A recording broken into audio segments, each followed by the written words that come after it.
les paroles de la vie. C'est pour ça que je veux t'adorer.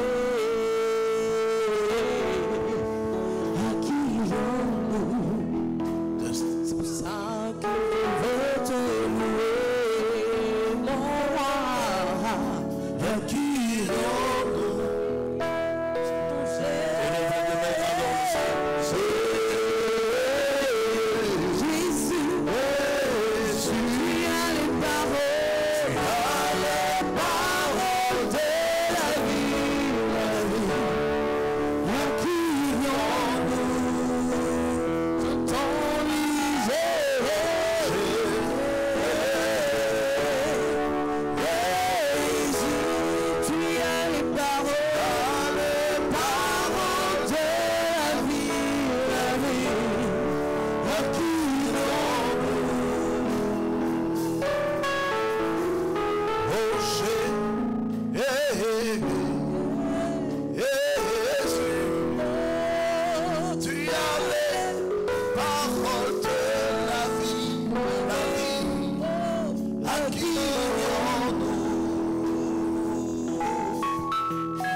C'est toi seul qui as les paroles de la vie. Nous voulons apprécier ta présence parmi nous ce soir. Te dire que sans toi, nous ne sommes rien. Sans toi, notre existence est sans cause. Nous sommes perdus. Nous voulons te célébrer, te magnifier. Nous voulons te glorifier, t'exalter pour ton amour, pour ta fidélité, pour tes bienfaits dans ma vie et dans la vie de ton peuple. Nous voulons te confier ces instants d'échange, de prédication de ta parole. Je prie que ton esprit nous enseigne par ta sagesse, que ton esprit prenne contrôle de nos cœurs et de nos pensées. Sois célébré, sois magnifié, toi qui es Dieu, qui règne dans les cieux pour le siècle des siècles. Donne-nous, Seigneur, d'avoir une juste connaissance des choses vraies du royaume et donne-nous la force de grandir avec toi. Au nom de Jésus.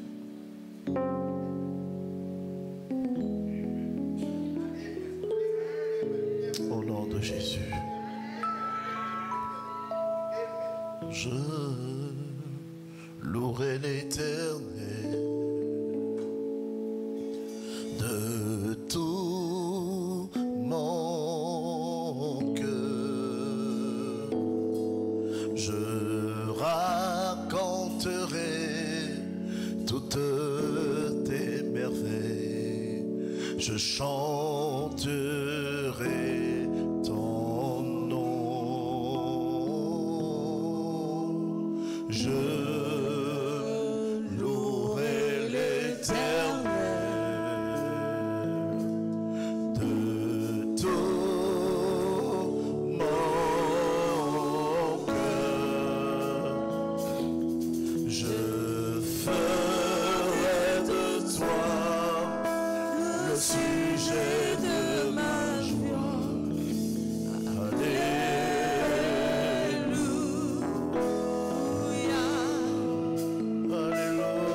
Alléluia, Alléluia.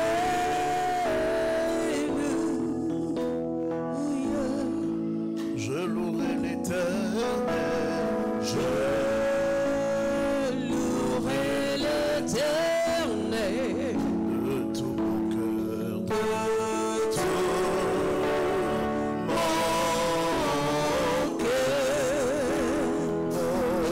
Je ferai de toi le sujet de ma joie.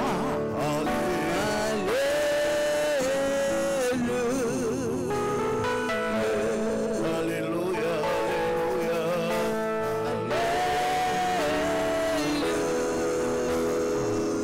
Oh, allez, allez, allez, Alléluia. Allez, allez, Alléluia.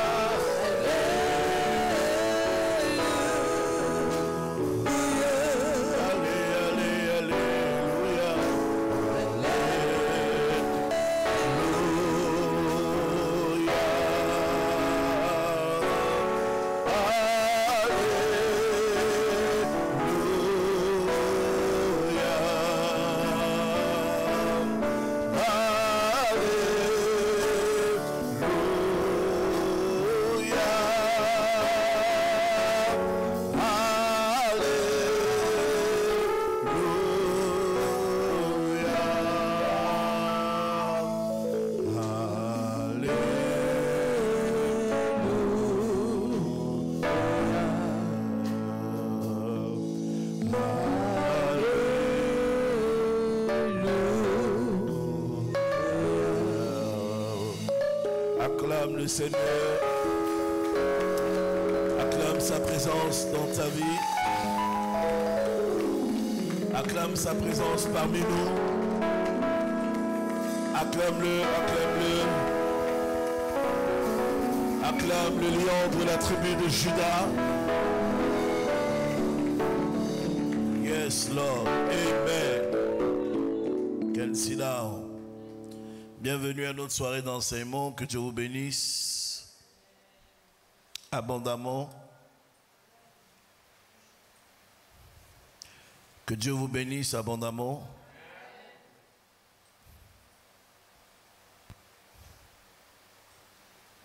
Alléluia. Nous parlons sur les étapes de la marche vers la destinée. La destinée est un point, une question importante. Et il y a beaucoup de choses à dire sur la destinée. Vous verrez qu'on donnerait le thème sur la destinée prophétique au révérend, à l'apôtre, à l'évangéliste, aux autres pasteurs, aux autres hommes de Dieu. Chacun aura quelque chose à dire. Sinon beaucoup de choses à dire. Parce que la destinée, souvent, d'aucuns pensent que lorsqu'on parle de la destinée, on parle de l'accomplissement de, comment dirais-je, l'aboutissement, l'accomplissement.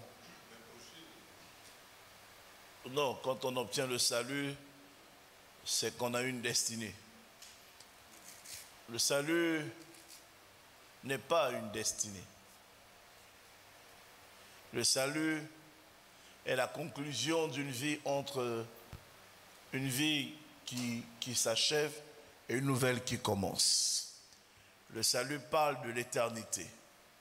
La destinée parle des choses de l'éternité qui s'accomplissent dans un temps dans la vie de l'homme. Amen. Des choses de l'éternité qui s'accomplissent dans un temps dans la vie de l'homme. Quand on parle de destinée, on parle de programme, de projet. La Bible dit des choses pour lesquelles nous avons été prédestinés. C'est-à-dire, nous sommes venus dans le monde avec une prédestination. Dieu a prévu un plan. Il a un programme, il a un calendrier, il a un agenda avec nous. Et nous sommes venus dans le monde pour accomplir un but. C'est pourquoi j'ai expliqué la semaine précédente que lorsqu'on parle de destinée, on parle aussi d'objectifs. On parle aussi de vision, on parle aussi de provision, on parle aussi de caractère.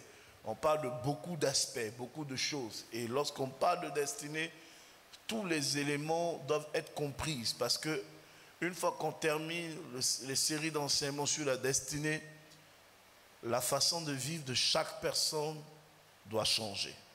Chaque personne doit avoir une nouvelle éducation chrétienne. On est récidive dans les mauvais comportements, dans l'église, dans sa vie quotidienne, lorsqu'on ne comprend pas les principes du destin auquel on est attaché. Quand un homme vit sur la terre comme étant sans objectif, n'ayant pas d'objectif à atteindre, n'ayant pas de vie à accomplir, n'ayant pas de but à atteindre, cette personne ou cet homme peut se permettre de vivre comme il a envie de vivre, de faire des choses comme il a envie de faire. Le souci même de son image, la question liée même à sa santé, à sa vie, à son environnement, ne le préoccupe pas. Quand un homme ne porte pas d'objectif dans sa vie, il est plus dangereux qu'un terroriste. Mais un enfant de Dieu qui sait que Dieu l'a créé et l'a relâché sur la terre pour un but, c'est-à-dire qu'il porte une destinée, c'est quelqu'un qui sait plus ou moins comment se comporter avec la société, comment vivre, des choix à faire, des choses à ne pas faire, des choses à faire, comment vivre, comment marcher, là où il faut aller, là où il ne faut pas aller, le type de relation qu'il faut avoir dans la vie, définir ses priorités, définir ses objectifs à court, moyen et long terme, organiser ses provisions, organiser l'économie de ses provisions, organiser sa famille, organiser son argent. Tout ça, c'est un ensemble de choses. C'est pour ça, quand un homme porte une destinée, la première des choses qui est importante pour lui, c'est d'abord la vision. Une fois qu'il cerne la vision, la deuxième des choses, ce sont les hommes avec qui il accomplit la vision. Et la troisième des choses, c'est de la vision, comment faire naître, sortir la provision. Une fois qu'on a la provision, il faut organiser, n'est-ce pas, l'exécution des objectifs pour lesquels on a été appelé, on a été élevé, on a été béni, on a été relâché. Et tout ça est un ensemble de choses qu'il faut maîtriser dans la vie chrétienne. Quelqu'un qui, par exemple, une femme qui aspire à devenir, je donne un exemple, par exemple, une femme qui s'apprête à devenir un modèle de leadership dans la société, comme je donne un exemple de Oprah Winfrey, par exemple.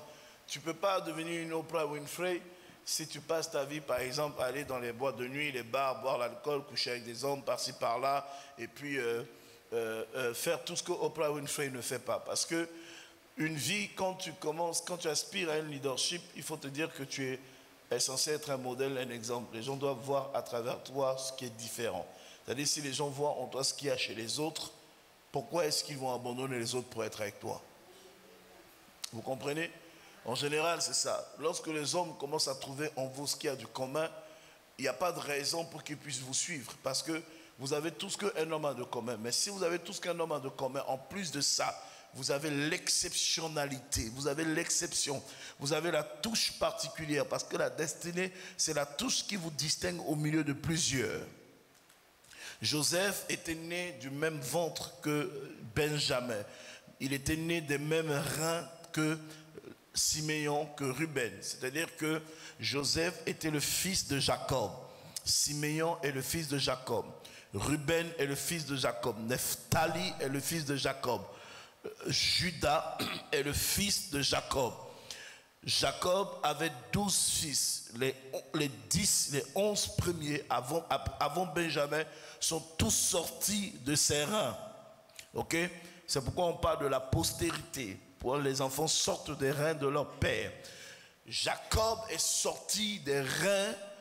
Joseph est sorti des reins de Jacob de la même façon que Ruben est sorti des reins de Jacob. Ok? Joseph est sorti des reins de Jacob de la même façon que Judas est sorti des reins de Jacob. À la seule différence, c'est que Joseph a vu ce que Ruben n'a pas vu. Joseph a vu ce que Judas n'a pas vu. Il a vu ce que Siméon n'a pas vu. Donc ce qui a distingué Joseph de ses frères, c'était simplement ce que Dieu lui a permis de voir à un moment donné du parcours de leur vie, de leur famille, que ses frères n'ont pas vu. Donc la destinée, c'est ce que tu vois qui est différent de ce que tout le monde voit. La destinée, c'est le tout petit surplus que Dieu t'accorde, qui n'a pas donné à tout le monde. C'est cette marque de distinction dans ta façon de parler, dans ta façon de voir, dans ta façon de comprendre, dans ta façon d'être, dans ta façon d'agir, où tu touches quelque chose, la chose change de dimension, où quand tu arrives dans un environnement où il n'y a pas la paix, ta présence apporte la paix. Là où les gens perdaient de l'espoir, quand tu arrives, tu suscites de l'espoir. La destinée, c'est ce que Dieu a mis en toi, quelque chose de particulier, où là où les autres ont échoué, quand tu arrives, tu réussis. Mais tu ne réussis pas que pour toi. Tu réussis en permettant aux autres qui ont échoué ici hier de retrouver de l'espoir et de savoir comment faire pour ne plus échouer la prochaine fois. Je parle à quelqu'un ce soir. La destinée, c'est cette fraction de choses que Dieu met dans ta vie qui fait que là où pour les autres c'est compliqué et ça ne marche jamais, quand tu arrives, que Dieu fasse grâce, que ta part soit exceptionnelle, que pour toi ça puisse marcher et qu'il y ait un minimum de différenciation. Je parle à quelqu'un. La destinée, c'est ce que Dieu a donné à Daniel. Voici une époque où il y avait plusieurs sages, plusieurs scientifiques, plusieurs astrologues, plusieurs magiciens, plusieurs personnes ayant la même mission, les mêmes objectifs. Ils étaient tous enrôlés dans le palais du roi pour le même travail. C'est-à-dire que tout un chacun d'entre eux avait sur son épaule la même responsabilité. Mais Daniel avait quelque chose de particulier. Dis-moi, révèle que je te révèle. Ce que Daniel avait en lui, ce que Dieu avait placé dans la vie de Daniel était bien différent que ce que Daniel a toujours transporté, que les autres transportaient. Cette capacité à aller trouver des songes que le roi a fait, que personne, parce qu'un homme qui a la capacité de voir des choses dans la vie de quelqu'un qui a rêvé, et puis le rêve n'est pas physique, le rêve est spirituel. Le rêve c'est quelque chose que tu ne peux pas, si on ne te l'explique pas, tu ne peux pas savoir qu'une personne l'a fait. Voilà le roi qui fait un rêve et puis à un moment donné, il n'a pas l'interprétation du rêve. Et Daniel a eu la capacité d'aller appréhender le rêve dans le monde spirituel tel que Dieu, n'est-ce pas, le lui avait communiqué et il donne une explication au roi. Non seulement il rappelle au roi le rêve que le roi a fait qu'il a perdu, mais en plus il donne l'interprétation du rêve au roi. Ça, c'est la destinée. Et quand il a fini de donner l'interprétation, le roi a réalisé tout de suite à quel point lui, il était différent des autres astrologues, des autres mages, des autres magiciens, des autres conseillers de la cour. 2 fois avec le roi Nebuchadnezzar, avec le roi Darius et tous les Assuérus, tous les rois qui ont succédé sur le trône de Babylone. Daniel a eu une type d'expérience diverse avec Chacun de ces rois, il y en a un qui fait un rêve et puis personne ne peut lui interpréter. Et puis quand il finit de dire son rêve à Daniel, Daniel lui donne l'interprétation de son rêve. Donc, comprenez que ce qui a distingué Daniel dans cet environnement à cette période précise de son époque, de sa génération, ce qui a fait de Daniel l'homme dont la Bible parle aujourd'hui et que nous prêchons, c'est le tout petit peu plus d'intelligence, de science, de connaissance spirituelle superposée que Dieu lui a donné, qui est au-dessus de la connaissance des sages de ce temps. Donc la destinée, c'est la manifestation du surnaturel divin dans ta vie. Ça, c'est important de le savoir. La destinée, c'est la manifestation du divin en toi. C'est la manifestation du plus de Dieu dans ta vie. Et ça, c'est important de le retenir. C'est pourquoi j'ouvre une parenthèse pour dire que beaucoup de personnes viennent à l'église, cherchent le moins, mais ne cherchent pas le plus. Quelqu'un me donne un amen parce que je sens. Beaucoup de personnes viennent à l'église. Vous savez, tout ce que vous cherchez dans l'église, ce n'est pas le plus, c'est le moins. Lorsque vous priez pour la bénédiction matérielle, c'est le moins. Quand vous priez pour la bénédiction humaine, c'est le moins, c'est pas le plus. Quand vous priez pour une stabilité sociale, c'est pas le plus, c'est le moins. Parce que ce sont des choses qui vous accompagnent. La Bible dit dans le livre de Genèse, il dit, lorsque vous aurez obéi à la voix de l'Éternel, voici les bénédictions qui vous accompagneront. La paix n'est pas une bénédiction que Dieu donne en plus.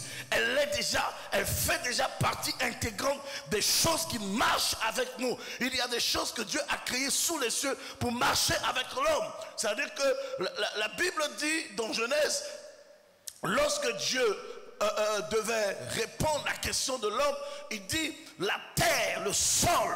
J'expliquais à Yvon, Dieu n'a pas maudit la terre, Dieu a maudit le sol. Il y a une différence entre la terre et le sol. Dieu n'a pas maudit la terre. La Bible dit le sol sera maudit à cause de toi. Et la terre te produira des ronces et des épines. Donc ce que Dieu a maudit, c'est le sol. Pourquoi? Parce que le sol, c'est la culture.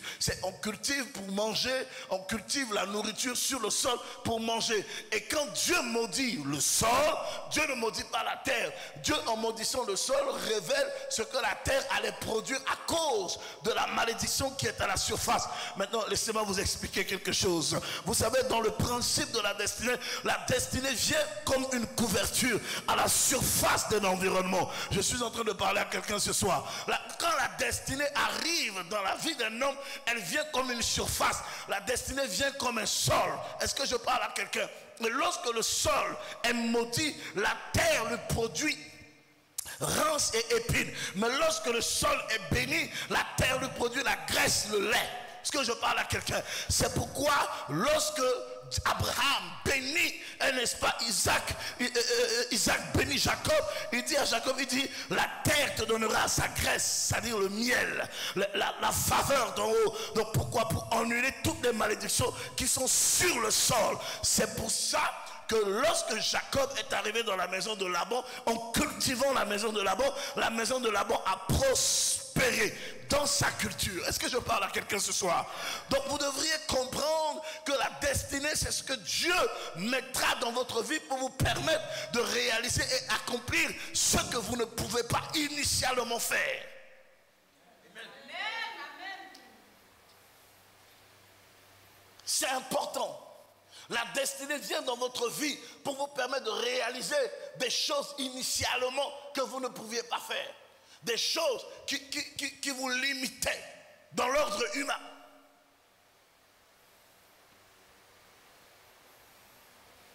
Quand une personne a une destinée, c'est-à-dire que Dieu vient de déplacer le niveau du débat de la personne. Dieu vient de déplacer le niveau des préoccupations de la personne.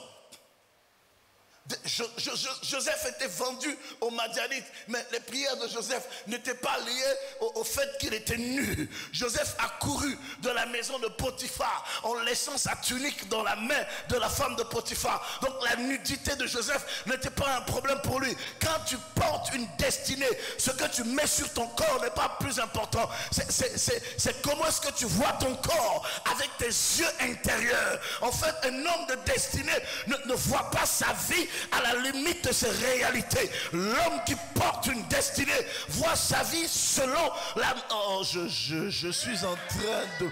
Je me rends compte, apôtre, que lorsque tu portes une destinée, même si tu es en train de courir de la maison de Potiphar pour sortir, en fait, Joseph courait, mais il ne regardait plus à ce qui se passait en arrière. Si tu n'as pas de destinée, tu regardes au fauteuil, tu regardes trop, tu regardes bien être, et puis tu fais machine arrière, tu vas coucher avec la femme de Potiphar, juste pour l'empêcher de te vendre à son maître. Mais à cause de ce plus qu'il y a dans la vie de Joseph, ce qui était derrière n'était pas important. Qu'il n'y ait plus de maison où dormir, c'est pas important. Qu'il n'y ait plus de travail, c'est pas important. Je ne me compromets pas à cause de ma situation actuelle. Non, ce n'est pas grave. Même si je n'ai plus de quoi manger, ce n'est pas important. À cause de la destinée que j'ai en moi, je préfère fuir le péché. Un homme qui porte la sémence d'une destinée dans sa vie ne pêche pas. Parce que la destinée en elle-même, c'est une couverture. Quelqu'un me donne un amen. Est-ce que je peux enseigner à quelqu'un ce soir? Écoutez-moi. Quand vous regardez dans les Écritures, la Bible dit, lorsque Jacob, Rebecca lui a dit, va prendre les chevreaux qui sont attachés derrière la maison, apporte-les-moi, je vais les tuer, je vais en faire un repas que je vais donner, tu vas apporter à ton père va manger, il va te bénir. Et il y a eu deux choses. La Bible dit que Jacob a dit à son père, il dit, je suis d'accord de faire ce que tu me demandes de faire, mais tu sais, il y a une différence. La destinée apporte toujours une différence. Tu ne peux pas avoir une destinée et ne pas avoir, et puis tu ressembles à tout le monde. Regardez la réponse de Jacob. La Bible dit, Jacob dit à sa mère, je suis d'accord, mais pour faire ce repas tel que tu m'as demandé de le faire, de te l'apporter pour que tu puisses, que je l'apporte à mon père, qu'il me bénisse. Mais il y a un problème. Mon frère Ésaü est velu. Quelqu'un me donne un amen, je lui parle un peu ce soir. Mon frère Ésaü est velu.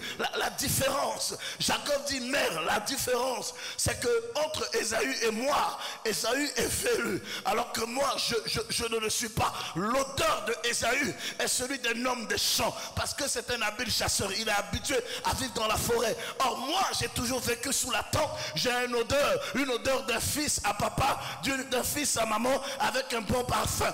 Et la Bible déclare, Jacob dit à sa mère, si je fais ça et que mon père venait à découvrir que je ne suis pas Ésaü, au lieu d'être béni, je serai maudit. Au lieu de recevoir la bénédiction, c'est la malédiction que je recevrai. Mais la Bible explique que lorsque Rebecca dit à Jacob, il dit, alors si c'est une malédiction, qu'elle retombe sur moi. Écoutez-moi. Lorsque tu es un homme de destinée, ce qui est une malédiction pour les autres ne l'est pas forcément pour toi. Ce qui est une erreur pour les autres ne l'est pas forcément pour toi. Ce qui peut rater avec les autres ne doit pas forcément rater avec toi. Ce qui peut être condamné pour les autres ne peut pas être condamnable forcément pour toi. Je pensais que les propriétaires de cette parole sont dans la salle. Je suis en train de parler à une femme et à un homme. Lorsque tu portes une destinée, ce n'est pas parce que le sujet sera problématique pour les autres que ça va l'être forcément pour toi. Je parle de destinée, je ne parle pas de destin. Le destin, il est fatal. La destinée, elle est prophétique et éternelle. La destinée, c'est la manifestation de l'éternité de Dieu dans les temps présents de l'homme. Je parle de destinée. La Bible déclare, Rebecca dit à Jacob que cette malédiction tombe sur moi. Il n'y a pas de problème, mais écoute-moi, un homme de destinée ne peut pas marcher avec la crainte que ses erreurs vont susciter la malédiction. Pourquoi? Parce qu'il y a quelqu'un qui porte le prix de la malédiction, qui a porté le prix de la malédiction. Lorsque Jésus est venu sur la terre, il est venu avec la mission de porter la malédiction. Quand tu es un homme de destinée, Dieu mettra devant toi sur ton chemin des personnes qui ont une façon distincte de voir les choses. Votre vie est bloquée, elle ne marche pas parce qu'à un moment donné de votre parcours, vous vous alliez avec des personnes qui pleurent comme vous. Jacob pleurait, mais Rebecca refusa de pleurer. Je parle à quelqu'un. Jacob avait peur. Jacob avait peur de faire ce que sa mère lui a demandé parce qu'il regardait sa vie à travers les réalités. Un homme de destinée ne regarde pas sa vie en fonction des réalités, parce que les réalités de ta vie ne sont pas les vérités de ta destinée. Aujourd'hui tu peux rien avoir, mais demain tu seras quelqu'un. Aujourd'hui tu peux être pauvre, mais demain tu peux être riche. Aujourd'hui des hommes peuvent se moquer de toi, mais demain je veux prêcher. Est-ce que quelqu'un peut me donner le meilleur de son amen ce soir?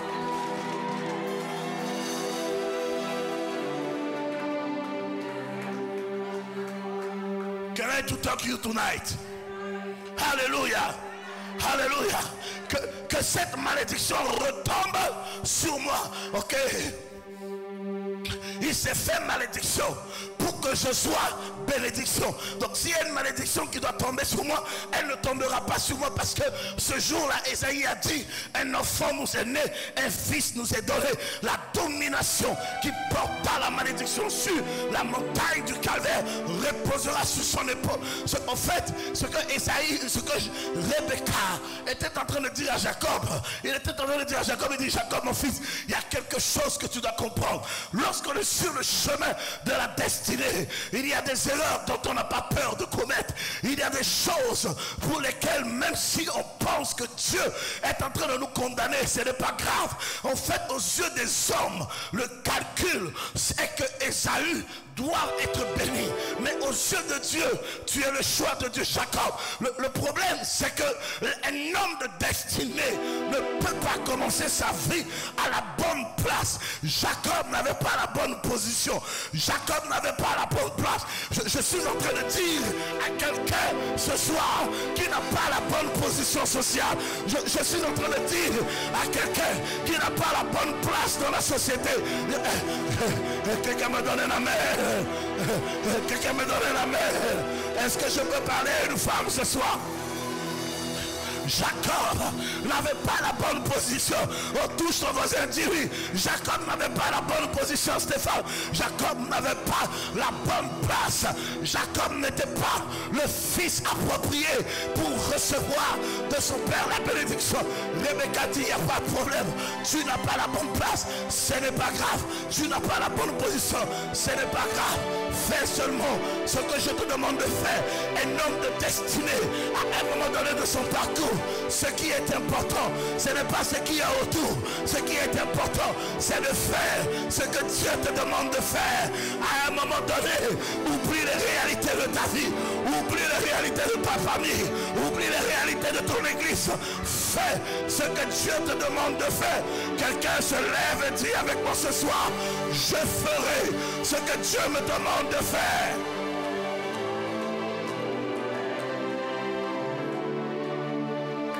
Parce que ça, c'est important.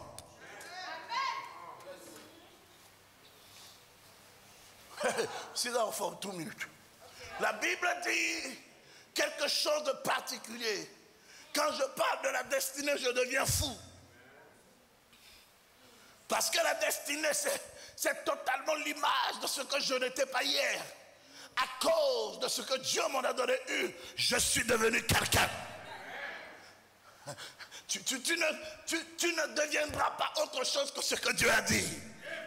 Tu n'as pas dit amen. La Bible déclare, Rebecca dit à Jacob, mon fils, ce n'est pas grave si c'est une malédiction, alors qu'elle retombe sur moi, que cette malédiction tombe sur mes épaules. Va, la Bible dit que Jacob est allé tuer les chevaux. Elle a apporté à Rebecca sa mère, qui fit un plat. Ce qui m'a marqué, c'est qu'au moment où ce que Jacob redoutait devrait arriver, parce que tôt ou tard, il fallait qu'il affronte cela. Tôt ou tard, il fallait qu'il affronte Isaac. Il fallait qu'il porte à Isaac la nourriture. Il fallait qu'il apporte à Isaac le repas. Il devait affronter maintenant le reniflement de Isaac. Il devait affronter les questions de Isaac. Il devait affronter maintenant le toucher de Isaac. Et à ce moment, quelqu'un me dit, à ce moment, la révélation qui va affranchir ton destin ne viendra pas avant ni après. Elle viendra au temps opportun. Lorsque tu es un homme de destinée, Dieu te donne une provision. La provision n'est pas forcément l'argent. Une vision est une provision. Vous savez, lorsque vous êtes dans le désert, pendant que Moïse marchait avec Israël dans la vallée, dans le désert, il avait besoin tous les jours d'aller à la montagne, chercher des orientations de la part de Dieu. Quand tu portes une destinée et qu'à un moment donné, il n'y a pas de vision, tu peux courir à ta perte. La vision fait partie de la provision dans la vie d'un homme qui a une destinée. Je suis en train de dire à quelqu'un, il y a des moments où tu marches dans la vie, tu as le sentiment que tout est fermé autour de toi. Tu ne vois plus clair devant toi. Tu n'appréhendes pas forcément les choses comme tu devrais les appréhender. Tu as le sentiment que l'avenir n'est pas certain parce que tu n'as pas de lisibilité, tu n'as pas de champ de vision, tu es plein de doutes. Mais en fait, c'est parce que simplement tu portes une destinée. Arrête de pleurer parce que les choses sont floues dans ton esprit. Arrête de te gémir. Arrête de croire que ta vie est en train de finir ici. Il y a une provision pour la suite de la marche.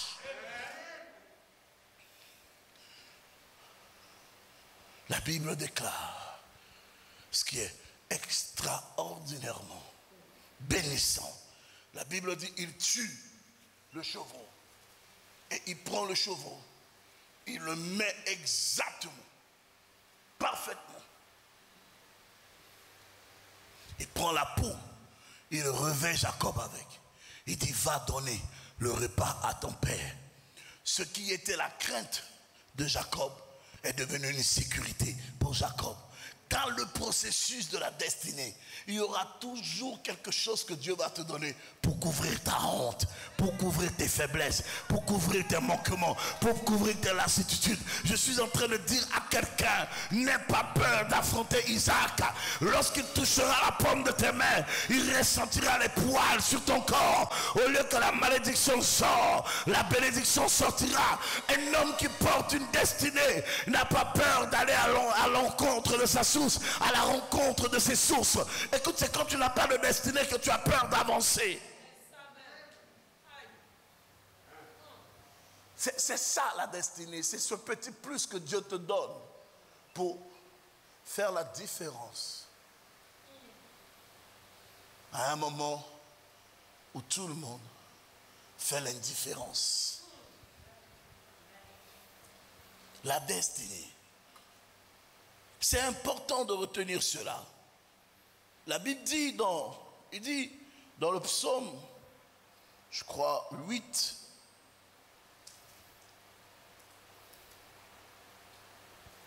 il dit,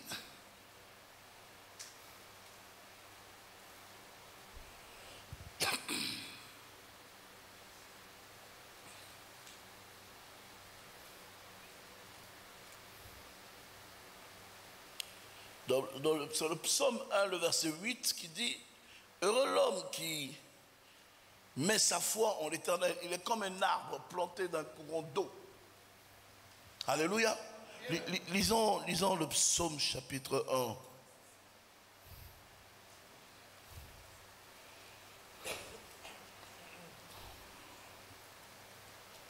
1. Le premier livre de psaume. Mais où est King?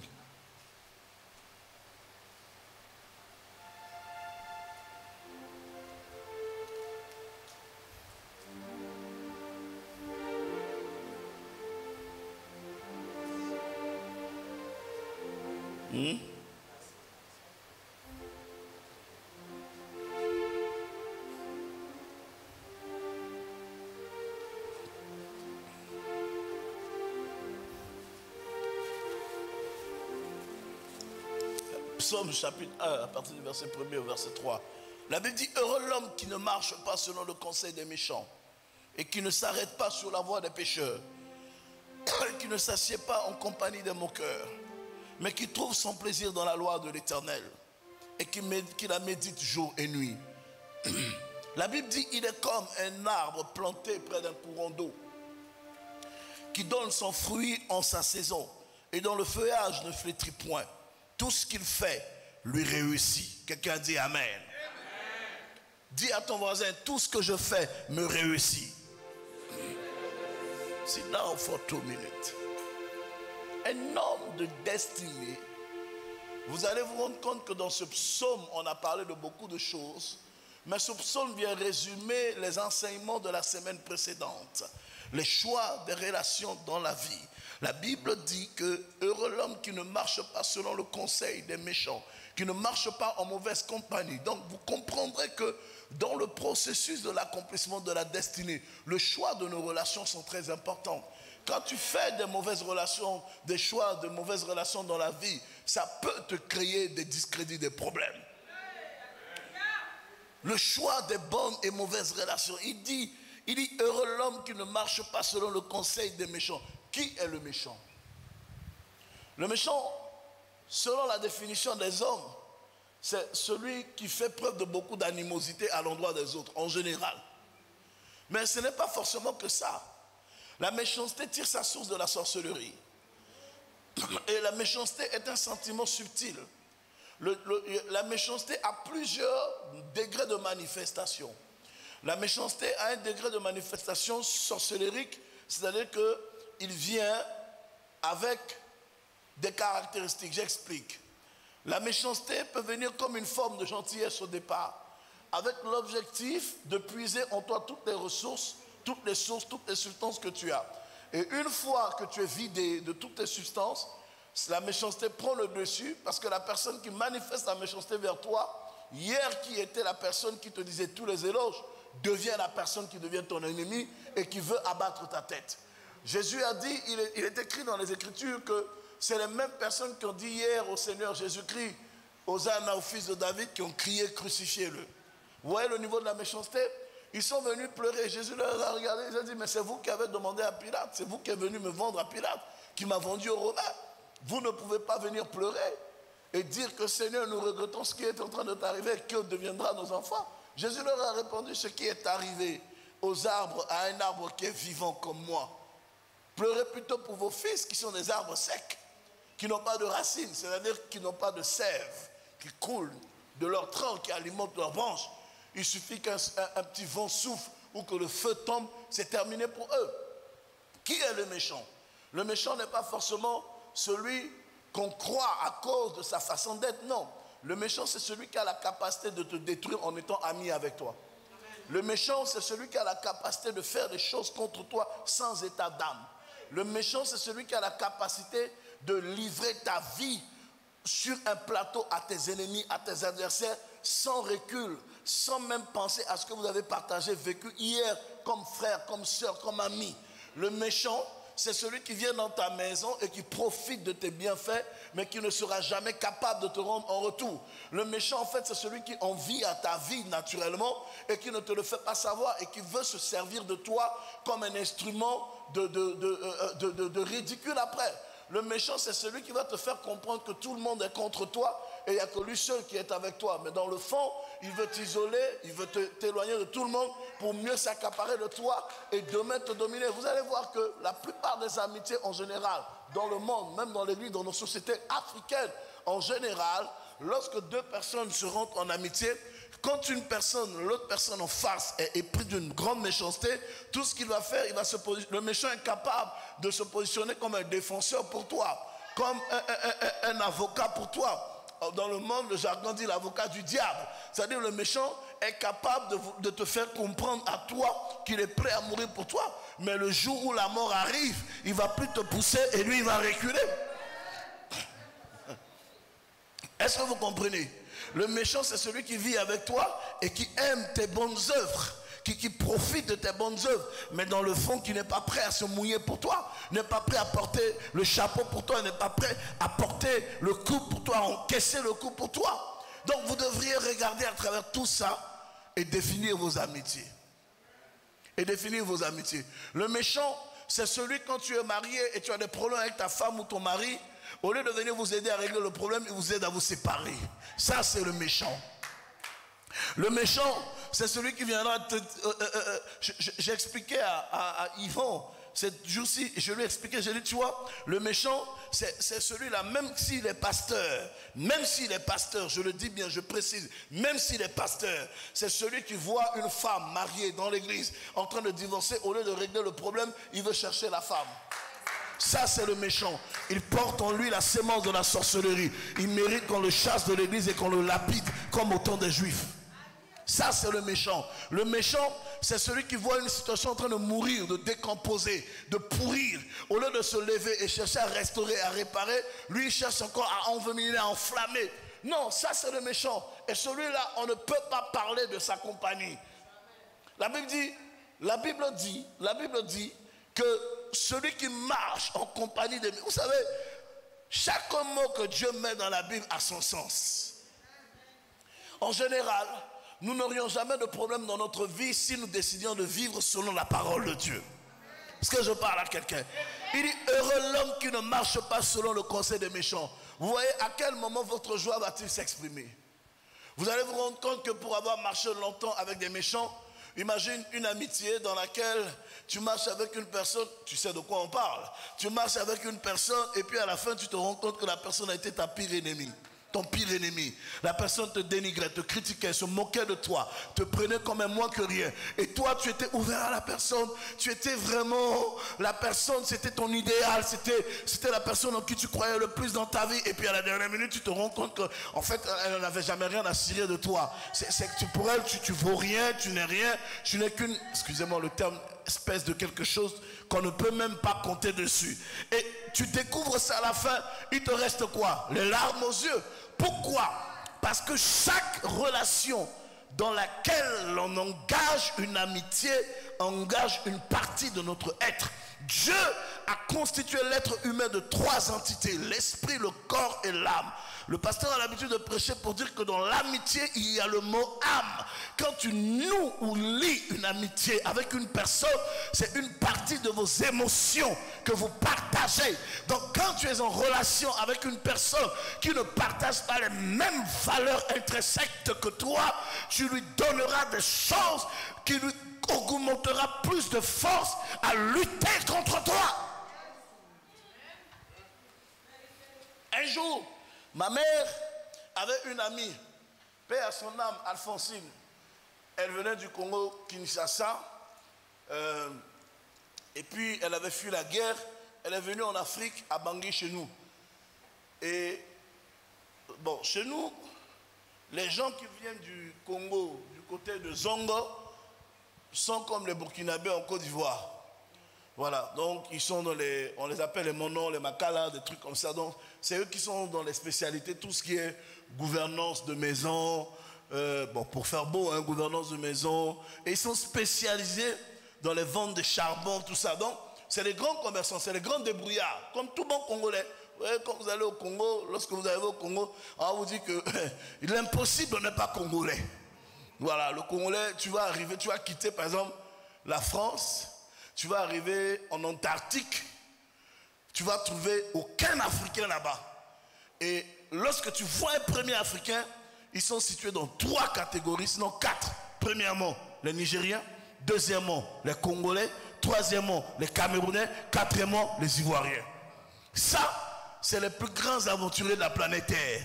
Partout où tu arrives, tu ne vas pas voir quelqu'un. Tu peux trouver un Ivoirien, tu peux trouver un Congolais de Kinshasa, tu peux trouver un Nigérien et puis tu peux trouver un Camerounais. Ça c'est clair. Et vous allez voir que le côté ibre du révérend l'avait amené en Inde. Là où il n'y avait même personne là-bas. Il était le seul Ivoirien là-bas, parmi les Indiens. Bref, c'est une parenthèse que j'ai ouverte. Donc, cette dame, elle était une sorcière. Donc alors elle est venue et elle a noué une amitié avec ma mère. Et dans cette amitié, elle a réussi à gagner le cœur de ma mère. Vous savez, la sorcellerie est quelque chose de très subtil. Si Dieu ne te fait pas grâce, le sorcier, le sorcier, tu peux le voir comme ça. Vous savez, la sorcellerie mythique en Afrique, quand tu viens quelque part, tu peux l'enlever, tu le mets dehors. Vous connaissez ça? Tu enlèves, tu le mets dehors. Et puis, tu rentres quelque part où tu sais qu'il y aura une force d'opposition qui peut te mettre, qui peuvent te dévoiler. Chez nous, ils font ça. En Afrique centrale, ils le font. C'est-à-dire, une personne est sorcière, quand elle arrive, par exemple, ici c'est l'église, s'ils sentent qu'ici, il y a trop la puissance de Dieu, ils enlèvent leur sorcellerie, ils mettent dehors. Ils opèrent, ils repartent. Quand il n'y a personne, ils prennent la sorcellerie, ils rentrent avec pour travailler. Un jour, le révérend et moi, on est venus ici un soir et on avait détecté des choses bizarres dans les pots de l'église, tout ça. J'ai cassé tous les pots. On a prié ici, on a fait une chose ici, pas possible ce soir-là, le révérend et moi. Une prière pas normale. Quelque temps après, beaucoup de choses se sont passées après. Oui, dans l'église, beaucoup de choses. Mais on bénit le Seigneur, la vie a continué après. Alléluia. Donc, si Dieu ne te révèle pas ça, tu peux vivre avec un sorcier pendant des années sans savoir que c'est un sorcier. Et puis, va t'endormir dans l'amitié, t'endormir dans l'amitié, t'endormir dans l'amitié. Est-ce que vous savez que seul Jésus avait la révélation que Judas était un sorcier?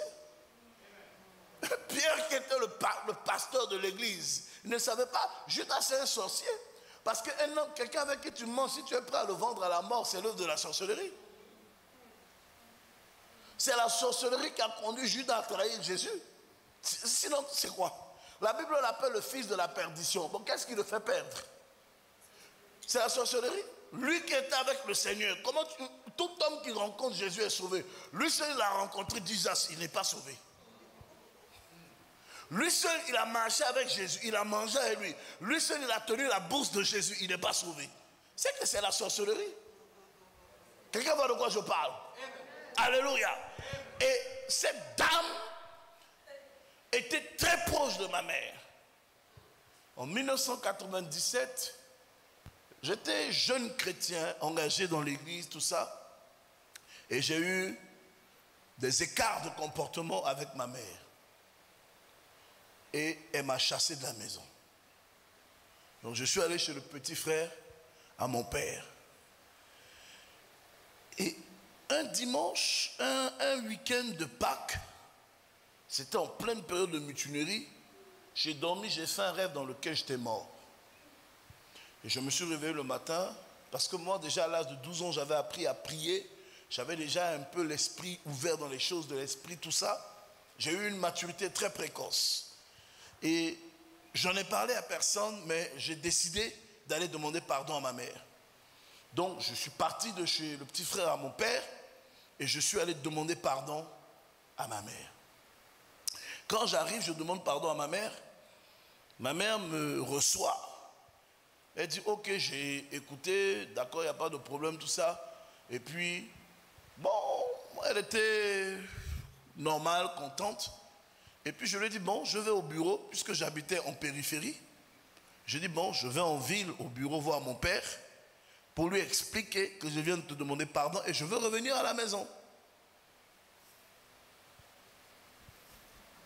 Donc je vais voir mon père. Mon père me dit, bon, ok, écoute, ce qu'on va faire, tu repars chez ta mère, tu m'attends là-bas. Quand je finis de travailler, je viens te chercher chez ta mère et on va parler.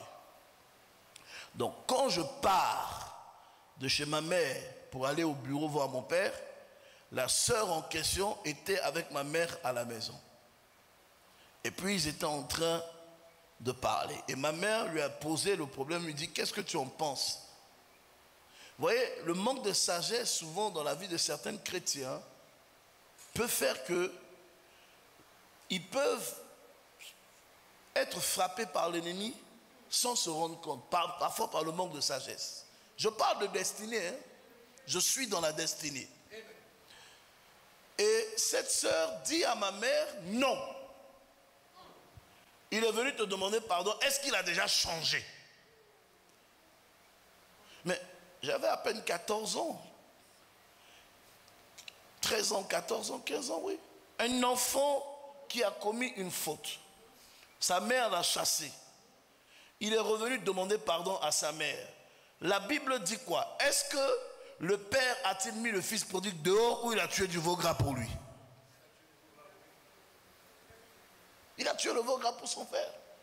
Donc, la sœur a convaincu ma mère qu'il y avait des esprits encore dans ma vie qui allaient voler sa paix. C'était la sorcellerie.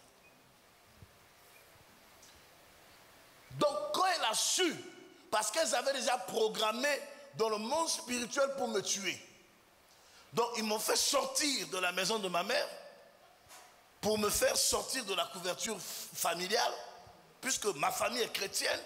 Le malheur ne peut pas frapper la maison, une maison où le nom de Dieu est invoqué avec force et puissance. Donc il fallait me faire sortir. Et en allant chez le petit frère, mon père, lui c'est un catholique mélangé façon bizarre avec les histoires de tradition du pays, des trucs comme ça. Donc j'étais à l'endroit où si le sniper, j'étais dans la cible du sniper, on ne pouvait pas me rater. Et je suis venu demander pardon à ma mère. Donc elle a convaincu ma mère de ne pas m'accepter. Ça a troublé ma mère. Mais comme elle aimait son ami et qu'elle ne voulait pas le décevoir, elle a dit à son ami, ok, on va mettre dans la prière. Souvent dans la vie, une chose, je rentre dans mon message de ce soir, une chose dont vous n'êtes pas convaincu dans votre cœur, ne le faites pas. Les hommes de destinée ne sont pas des hommes de sentiments ni d'émotions, c'est des hommes de conviction et des hommes de foi. Quand tu as une destinée, tu ne dois pas être une personne apprise aux sentiments ni aux émotions. Tu dois être une personne déterminée et une personne de conviction. Elle a refusé. Et quand mon père revient, on m'a donné à manger tout ça, mais je sentais que l'atmosphère était bizarre. Et mon père arrive vers 3 heures de l'après-midi. Il vient, il était tout content. Lui, il pensait qu'il venait dire à ma mère, bon, il a compris, il faut qu'on l'encadre. Il croyait que sa séparation avec ma mère avait laissé des effets indésireux sur ma personne. Et c'est vrai. Donc, il dit c'est pourquoi je vous encourage à ne pas vous séparer comme ça. Hein? Ne divorcez pas, ne vous séparez pas comme ça dans les relations. Prenez toujours du recul, réfléchissez, priez. Dieu peut tout restaurer. Tout est possible dans la vie. Amen, amen, amen, amen. C'est important. Alléluia. Parce que souvent, une séparation peut laisser plus de mauvaises cicatrices que vous ne le pensiez. Vous pouvez ne pas guérir d'une séparation.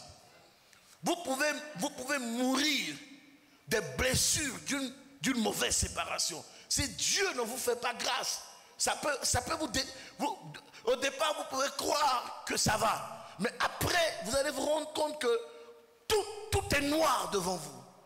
Toutes les propositions qui viennent ne sont pas de bonnes propositions. Parce que j'ai vu la séparation de mes parents. Ce n'est pas un secret de polichinelle. Ma mère était convaincue qu'elle aurait mieux que mon père. Elle en était convaincue. Elle aurait pu avoir mieux, mais elle n'aurait pas eu, elle ne pouvait pas avoir ce qu'elle voulait. Parce que chaque fois qu'elle a eu des propositions, c'était peut-être des hommes plus riches que mon père. Mais parce qu'elle voulait. Des grands païens, des polygames extraordinaires.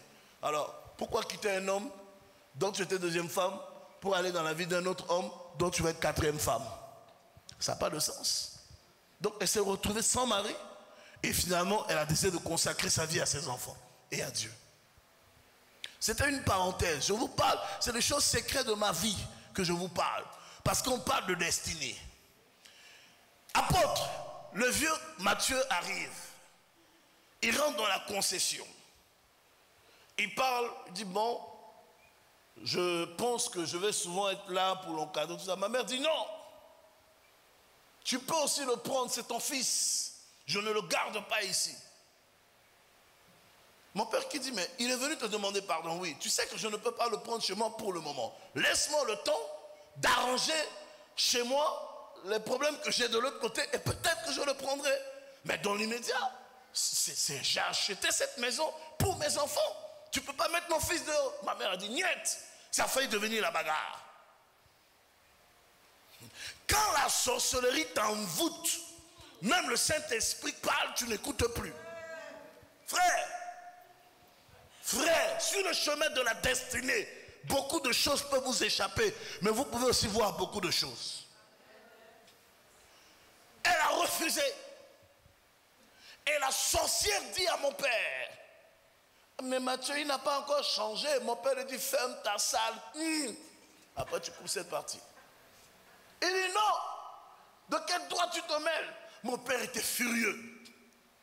Donc, il me prend dans la voiture, ne sachant plus quoi faire avec moi. Il me ramène chez son petit frère. Nous étions vendredi. C'est l'histoire de ma vie que je vous raconte comme ça. Chacun a des choses dans sa destinée.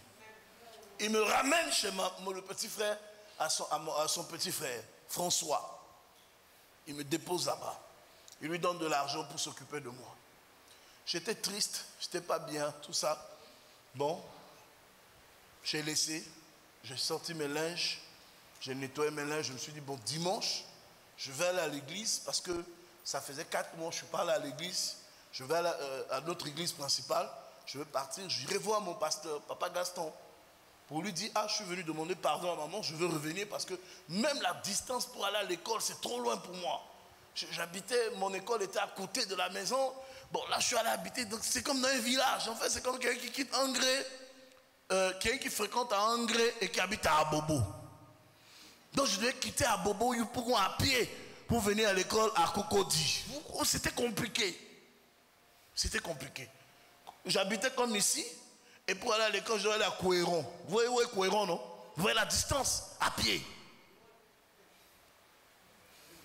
Alors que l'école était comme peut-être à la chapelle sur Erdre ici. Je faisais 10 pâtés de pas, j'y arriverais. Et la sorcellerie a envoûté cette femme qui était une grande servante de Dieu. En fait, la sorcellerie s'est attaquée à ses sentiments. Parce que la sorcellerie ne va jamais attaquer les points forts de ta vie. La sorcellerie va toujours attaquer les points faibles de ta vie. C'est-à-dire là où il y a des ouvertures plausibles, c'est là où la sorcellerie va attaquer. Comme ma mère était une femme très émotionnelle et très sentimentale, comme toutes les maris, la dame a réussi à la voir, à atteindre ses émotions et ses sentiments. Elle était perturbée. Donc, je suis resté dehors. Le samedi, j'ai fait tous mes linges, repassé mes affaires, tout ça. Je dis, bon, je vais aller, j'ai jeûné ce samedi-là. J'ai pris un moment de jeûne pour me repentir d'avoir manqué de respect à ma mère. Puisque la Bible dit, enfants, obéissez à vos parents, honore ton père et ta mère. Vers 14h15, il y avait un grand frère dans le quartier avec qui on avait l'habitude de faire des black bets. J'étais sorti devant une boutique et il est venu de l'autre côté et il a pris un morceau de caillou pour me lancer avec, vous voyez les black bets qu'on fait dans le quartier. Et je le voyais, je rigolais, j'étais en train de courir, je dis, oh toi là-bas, je vais te délivrer aujourd'hui. Et pendant que j'étais en train de courir, je vais sur la route. Et c'est comme ça qu'une sauvamarque militaire qui venait dans le sens contraire, bam, me cogne. Je tombe par terre. Quand j'ai voulu me relever, parce que j'étais perdu, je me cherchais, un autre taxi est venu, bam, il me cogne encore, je tombe par terre. Et quand je tombe par terre, il freine. Mais j'avais déjà toute ma poitrine sous le capot. Et quand il a voulu fuir, sa roue est montée sur ma tête. C'est là où j'ai eu mon crâne éclaté. C'était là mon accident. J'ai perdu toutes mes dents. Ceux qui m'avaient connu avant l'avaient vu. J'ai dû refaire. J'avais une grosse cicatrice ici. C'est parce que j'ai traité avec des produits. Les cheveux ont poussé. J'avais des cicatrices, des blessures partout sur le corps. Si j'enlève mes chemises, vous allez voir que j'ai des cicatrices, des taches parfois ici, tout ça. Tout ça. Et donc, ils avaient déjà dans le monde spirituel programmé finir avec moi. Donc, comme ma mère avait été déjà endormie par elle, le samedi à 7 heures, quand elle s'est réveillée, il y a une dame en face de la maison, qu'on sait très bien qu'elle est sorcière, qui n'a jamais salué ma mère.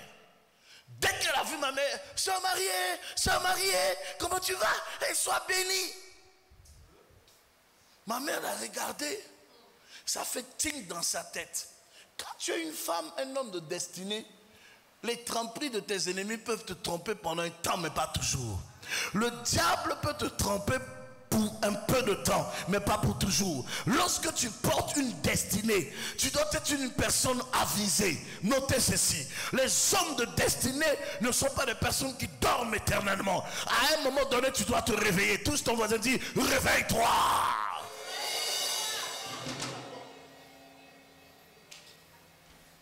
Bien-aimé, l'homme est tombé. L'homme est tombé. C'est fini. Ils avaient déjà tout planifié. Ils avaient planifié que je meure d'une mort scandaleuse. Mais Dieu, sachant la destinée à laquelle il m'avait appelé, il a suscité dans mon cœur de revenir demander pardon à ma mère afin de poser un acte qui allait fermer la porte à toutes les accusations qu'elles auraient pu utiliser contre mon destin. Parce que le pardon est une puissance qui libère. En venant demander pardon à ma mère, la porte de la désobéissance que j'avais ouverte contre ma mère, sur laquelle Satan aurait pu s'appuyer pour me tuer, la porte a été fermée. Donc comme la porte a été fermée, mais le processus avait été déjà engagé, j'étais déjà sur l'autel de la mort. Alors ils ont quand même libéré le pouvoir contre moi. Mais leur pouvoir ne pouvait pas m'atteindre parce que le bouclier c'était déjà élevé. J'ai pris une balle, mais la balle ne m'a pas mis à terre. Je suis en train de dire à quelqu'un ce soir: ils te feront la guerre, mais ils ne te vaincront pas, parce que ton bouclier s'appelle l'Éternel des armées. L'homme, ma Marie, on a appelé mon père pour dire: Jimmy a fait un accident. Mon père a dit: quoi? Il dit: non, on ne sait pas s'il va survivre. Mon père était avec sa femme, la blanche. C'est ce jour-là, il a compris que les enfants d'abord, les femmes après. Il a abandonné la blanche. Il s'est levé comme ça, comme un fou. Il a pris sa voiture, avec des larmes aux yeux. Il arrive à la Conga pour chercher ma mère. Ma mère le voit en pleurant. Mathieu, il y a quoi? Il ne peut pas parler. Qu'est-ce qui se passe? Il ne peut pas parler. Il est là seulement avec des larmes aux yeux. Mais qu'est-ce qui se passe, Mathieu? C'est Jemiko. Qu'est-ce qui se passe? Il a eu un accident. Alors que, quand ma mère a vu la dame à 7 heures, elle est repartie prier. Le Saint-Esprit lui a dit: va chercher ton fils. Quand le Saint-Esprit lui a dit: va chercher ton fils, elle s'est levée encore. Elle est partie dire à Alphonsine. Je reçois dans mon cœur d'aller le chercher. Et Alphonsine lui dit: non, sœur Marie, ce sont tes émotions. Laisse jusqu'à lundi, on va voir. Elle lui a parlé entre 8h et à 14h, 15h, ils ont mis leur plan en marche. C'était pour finir avec moi. Mais comme moi-même, j'ai fait partie d'un programme dont le processeur ne prend jamais de virus, Dieu a transformé la situation pour venir à ma rencontre. Vous savez, quand tu portes une destinée, j'ouvre une parenthèse pour vous dire, certaines décisions à un moment donné de ton parcours doivent être des décisions d'urgence. Et quand tu veux les prendre, ne regarde pas à ce qu'il y a autour, à gauche ni à droite. Parce que dans le processus de la destinée, quand tu veux regarder à gauche et à droite, tu risques de parler avec le langage des autres. Ce que Dieu veut, c'est que chaque homme de destinée ait son propre langage. Quelqu'un me donne un amen que je lui explique de quoi il s'agit. Jacob n'a pas parlé le même langage que Isaac. Isaac ne parlait pas avec Dieu comme Abraham a parlé avec Dieu. Abraham n'a pas parlé avec Dieu comme Noé a parlé avec Dieu. Noé a parlé avec Dieu comme Adam n'a pas parlé avec Dieu. Chaque homme sur la terre que Dieu a appelé avec une destinée spéciale avait un dialogue particulier avec Dieu. La destinée, c'est la capacité à savoir parler avec Dieu des choses qui concernent ton avenir de façon distincte, précise, clair et orienté. C'est ce que beaucoup de chrétiens ne savent pas. Ils sont dans l'église, ils dialoguent avec tout le monde. Après la discipline dans la vie chrétienne, un homme de destinée ne doit pas être une personne qui a un état d'âme. Non, l'état d'âme nous tue. Quand le Seigneur m'a délivré de l'esprit des fidèles qui quittent l'église, j'ai senti un soulagement. Avant, quand quelqu'un part de l'église, ça me fait mal, tu ne peux pas imaginer. Je pleure seul dans mon bureau. Maintenant, là, j'ai même envie de chasser certaines personnes. Même si on n'est que 5, ça me va. Je parle à quelqu'un. Parce que quand il y a des fidèles, leur rôle, c'est de t'amener à comprendre que Dieu ne t'a pas appelé. Tu as beau prier pour eux, tu as beau te tuer pour leur donner, ça ne leur sera jamais suffisant. Il y aura toujours un pasteur qui est mieux que toi ailleurs. Mais s'il y a un pasteur qui est mieux que moi, pourquoi tu ne vas pas prier dans son église? Pourquoi c'est moi tu veux faire ton souffre-douleur? Est-ce que je parle à quelqu'un? Quand tu es un homme de destinée, le discernement et la sagesse doivent gagner tes pensées. Quand on m'amène à l'hôpital, le docteur a fait le diagnostic. Je vous ai déjà rendu ce témoignage plusieurs fois. Et puis le Seigneur a fait le miracle. Il est venu à ma rencontre, il s'est révélé à moi, il m'a parlé. Et puis Dieu m'a relevé. Quand j'ai commencé à grandir dans les choses de l'esprit, j'avais déjà 17 ans, 18 ans. Donc quelques années plus tard, un jour nous étions dans une veille de prière. Moi à 18 ans, j'avais déjà un niveau spirituel très élevé. Je tuais déjà. J'arrive à la veillée. On était au salon. Et puis il y avait des petits cousins qui faisaient du tout et de n'importe quoi. Vous savez, moi j'ai une maturité précoce. Et on était à une veillée. Et puis j'ai chassé les enfants là avec une violence. Alphonsine était dans la maison. Et elle se permet de se lever et de me dire devant ma mère: tu avais fait comme ça. Et puis le sorcier a voulu te tuer là.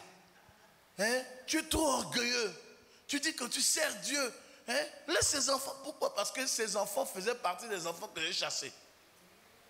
Donc elle n'a pas apprécié. Parce qu'en fait, elle s'accrochait à ma mère pour placer ses enfants. Et nous, elle nous met dehors. Ouais, quelle est cette relation qui doit t'amener à mettre tes enfants dehors et à prendre les enfants d'autrui et mettre dans la maison et les mettre bien? Si ce n'est pas la sorcellerie.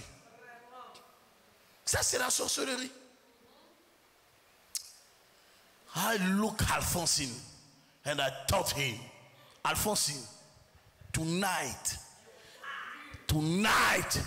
is the last night. Je l'ai regardé droit dans les yeux. Je lui ai dit, vous m'avez raté une fois, vous ne m'aurez pas 2 fois. Toi et tes enfants, je vous enterre. Scandale. Sœur Marie, j'entends ce qu'il me dit.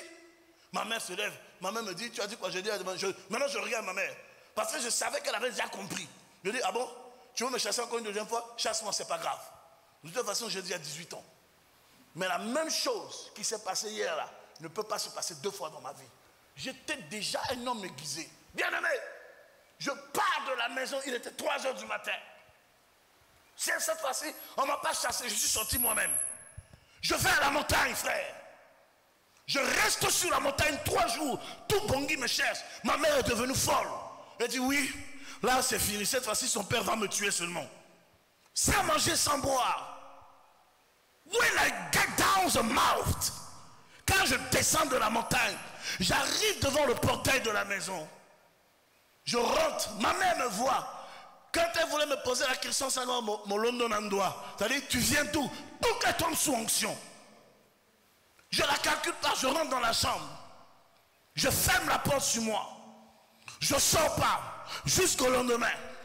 Quand je sors au salon, Alphonsine était en train de venir avec ses enfants. Dès qu'elle m'a vu, elle a fait demi-tour. Jusqu'aujourd'hui, elle n'a plus jamais mis pied dans notre maison. Quelques années après, Alphonsine died. Elle a fui Bangui. Elle est partie au Cameroun. Elle est morte dans un marché public. Et puis on a trouvé son corps. Quand on a cherché à joindre ma mère pour qu'elle paye, ma mère n'était pas là. Ma mère était à l'étranger. On m'a appelé, j'ai refusé de dire à ma mère.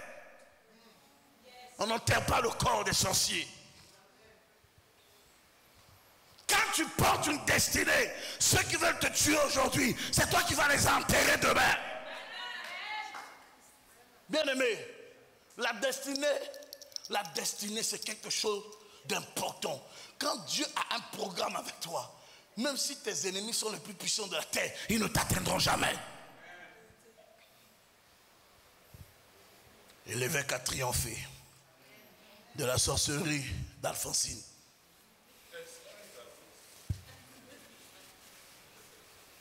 Vous comprenez ce que je vous dis? Ma vie, ma mère allait perdre un enfant comme ça. Et en parlant de ça, il faut que j'ouvre ce sujet avec elle. Il faut que je demande sa bouche. Souvent, ma mère me dit aujourd'hui, c'est toi le seul enfant qui s'occupe de moi. Un jour, je lui dirai, tu vois, si la sorcellerie de Alphonsine m'avait tué, qui allait s'occuper de toi aujourd'hui? C'est ça, la vie.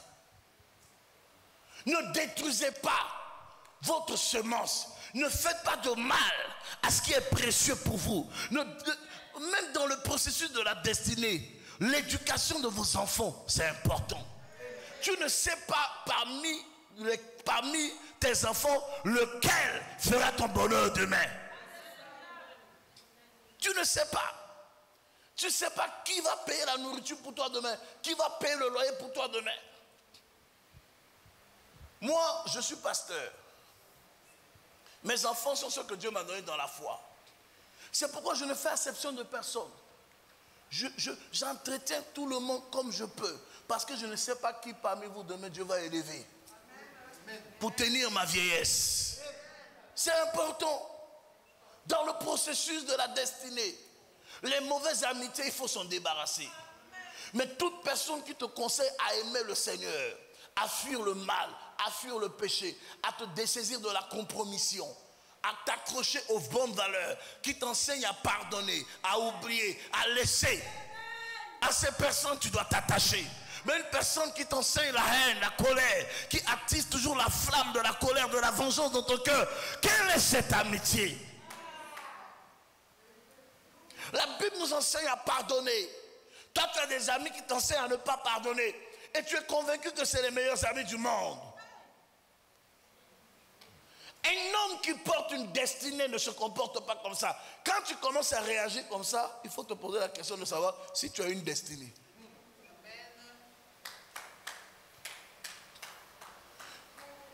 Je termine, parce que je n'ai même pas touché mon message. Tout ce que je vous ai enseigné, c'était de l'inspiration. Je vais vous dire ceci. Quand tu as une destinée, si Dieu te donne quelque chose, il ne se détruit pas. Je parle à quelqu'un. Quand tu portes une destinée, si Dieu te donne quelque chose, la chose ne se détruit pas. Relevez quelques points. Parce que dimanche, je ne sais pas si j'aurai le temps de prêcher, je ne sais pas qui va prêcher, mais je ne sais pas ce que Dieu va faire. Donc je vous donne, puisque le message sur la destinée est long, Kofi Samuel, tu n'as pas encore touché ta partie. L'apôtre n'a pas encore touché sa partie. Non, c'est l'apôtre qui a commencé le message sur la destinée. Et puis j'ai pris le relais. Il y a beaucoup de choses à dire sur la destinée.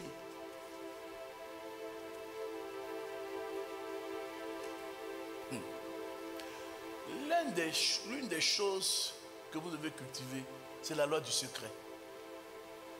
Les hommes de destinée sont des hommes de secret. Les hommes de destinée sont les hommes de secret. Les hommes de destinée sont des personnes qui ont un ventre profond. Aujourd'hui, dans l'église, on ne peut plus trouver des relations saines. Chacun veut paraître bon aux yeux des autres. Moi, j'ai vu des copains et copines se cogner la tête ces jours-ci. Parce que chacun veut passer pour le meilleur. Chacun veut passer pour le bon, le juste.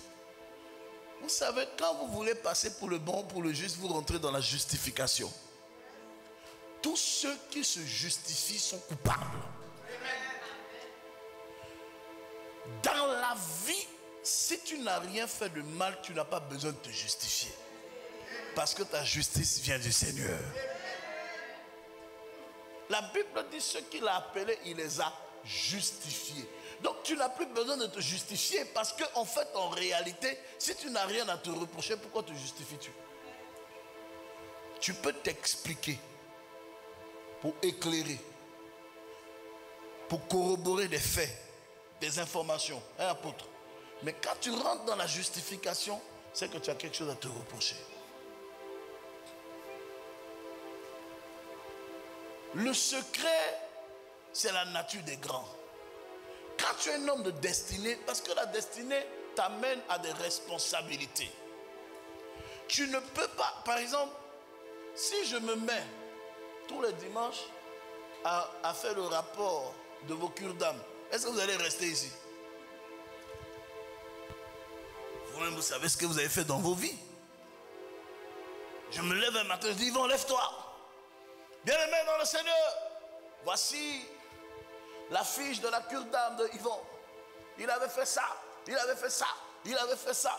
Même lui-même là, même si je suis le pasteur le plus puissant de la terre, il se sentira froissé.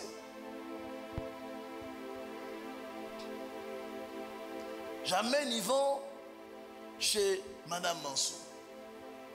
Et Madame Mansour nous livre son cœur. Non, mon mari, il ne reste plus à la maison.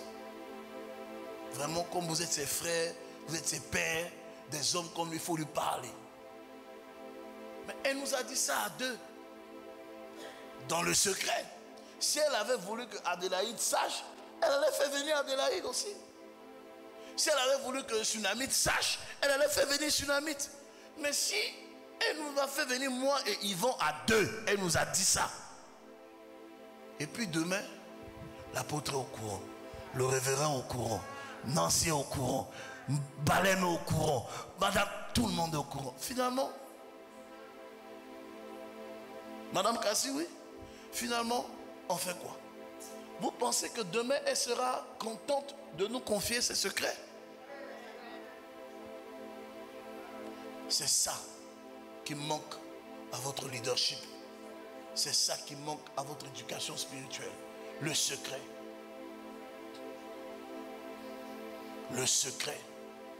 Une femme de destinée doit être une tombe. Un tombeau. La fermer. Bouclez-la, comme on le dit dans le monde. Bouche bée. Tu as vu ou tu n'as pas vu. Tu as entendu ou tu n'as pas entendu. Tu parles seulement à qui de droit. Parce que si vous n'avez pas de secret, vous pouvez compromettre vos avantages. Vous pouvez compromettre vos opportunités. C'est important. Tu arrives dans un environnement où les choses se passent et puis tu n'as pas de secret. Mais, voyez, par exemple, un homme comme le président Kipré, vous pensez que si je n'avais pas le secret, j'allais être à côté de lui? Je peux vous dire 1000 choses sur lui, mais je ne vous dirai jamais ce qu'il est. Tout ce que je peux vous dire sur ce qu'il est ou ce que c'est pas vrai. Ce qu'il est réellement que je sais, je ne dirai jamais. Je vais mourir avec. Parce que je sais que le jour où j'ouvre ma bouche, non seulement lui et moi, c'est fini. 1, 2, je vais prêter le flanc à ses ennemis de l'abattre. Maintenant, je vais vous poser la question. Si c'est que je ne suis pas sorcier, pourquoi je vais ouvrir ma bouche sur quelqu'un avec qui j'ai partagé autant de choses? Quel est ce problème qu'on peut avoir, qu'on ne peut pas s'asseoir, parler de ça tranquillement entre nous sans que ça ne devienne une animosité? Les hommes de destinée ne marchent pas avec les conflits. Ils ne traînent pas les conflits comme des casseroles. Ils règlent les problèmes et ils avancent. Parce que les problèmes peuvent devenir plus lourds que votre arme.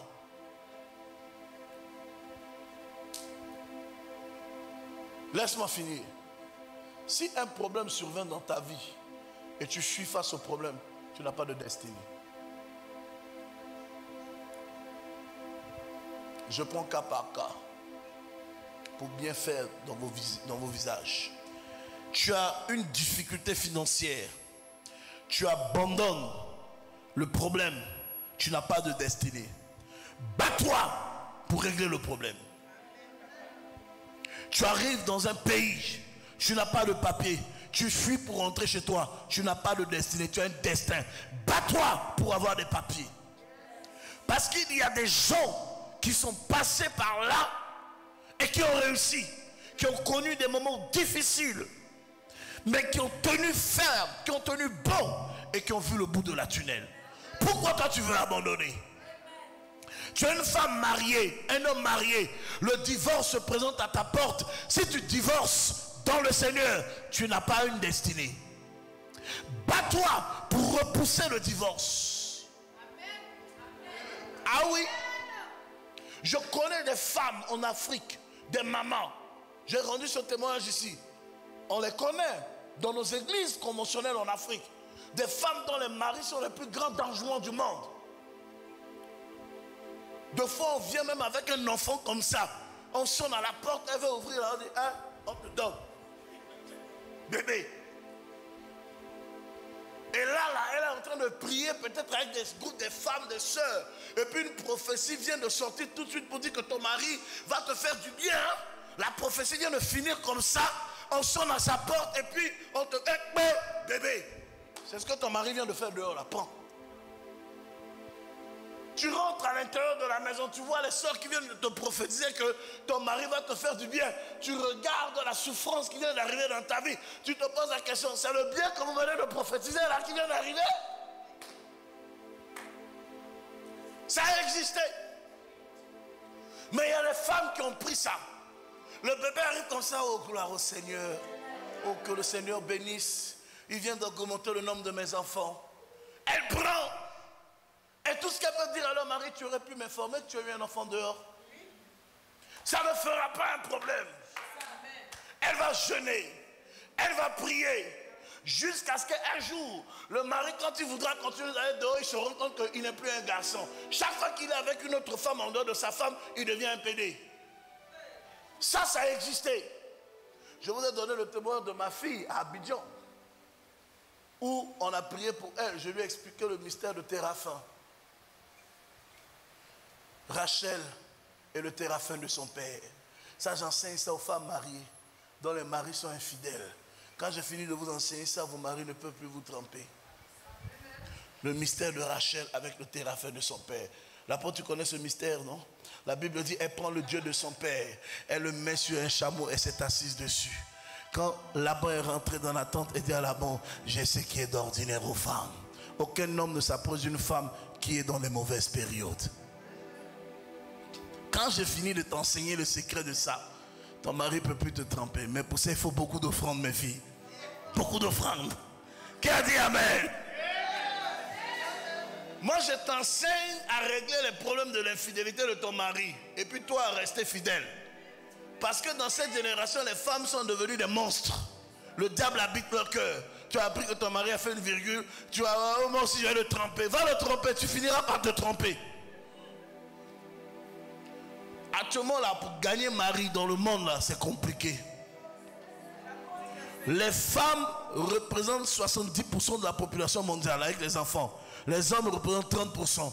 Quand tu prends dans les 30% des hommes, tu enlèves au moins 15% qui sont des bi, des hétéros. Les PD aujourd'hui, on reste que 15%. Donc il y a au moins 15% aujourd'hui de la population mondiale d'hommes pour 70% de femmes. Donc normalement, si on veut faire une bonne statistique, il doit y avoir au moins minimum 7 femmes pour un homme. Bon, toi tu en as un pour toi seul. Tu en as un pour toi seul, tu t'amuses avec, continue de jouer. Quand tu as le père, tu vas comprendre la douleur de ce que c'est que gagner mari. Quand tu en as un là, Bolingo, garde ça pour toi ma fille. Chéris ça ma fille. Verrouille ça. S'il veut s'amuser, viens voir Dad, le mystère de Rachel et le théraphin de son père. Alléluia. J'ai montré à ma fille les secrets. Elle a prié. Son mari s'est levé. Il est parti avec une dame en vacances. Quand ils sont arrivés, le sang a commencé à couler. Chaque fois qu'il va en la présence de la dame, elle est en mauvaise période. Jusqu'à lui-même, il a fini par abandonner et revenir dans son foyer. C'est possible avec Dieu de régler les choses dans la prière. Dieu peut transformer ton mari, son caractère. Dieu peut transformer sa nature. Quand tu portes une destinée, rien ne t'est impossible. Les hommes de destinée ne règlent pas les problèmes dans la chair. Les hommes de destinée ne règlent pas les problèmes dans la pensée. Les hommes de destinée ne règlent pas les problèmes selon les hommes. Les hommes de destinée règlent les problèmes dans la prière, par la prière. Ils savent mettre leurs genoux à terre, implorer l'Éternel des armées, supplier Dieu. Lorsque Pénina se moquait de Anne, Anne ne s'est pas contentée de ce que Pénina faisait. Anne s'est prosternée devant l'autel de Dieu. Elle a pleuré, elle a jeûné, elle a invoqué l'Éternel et l'Éternel a répondu. Les hommes et les femmes de destinée ne pleure pas là où tout le monde pleure. Ne gémit pas comme tout le monde gémit. Ne raisonne pas comme tout le monde raisonne. Ne voit pas comme tout le monde voit. Ne pense pas comme tout le monde pense. Ne parle pas comme tout le monde parle. Les hommes et les femmes de destinée agissent dans la prière. Par la prière, tu peux tout changer. Tu peux tout changer. Par la prière. Si tu as abandonné ton foyer parce que tu estimes que tu ne peux pas, c'est que tu n'as pas de destinée, tu as un destin. Non, ton voisin, qu'est-ce que tu as? Destin ou destinée?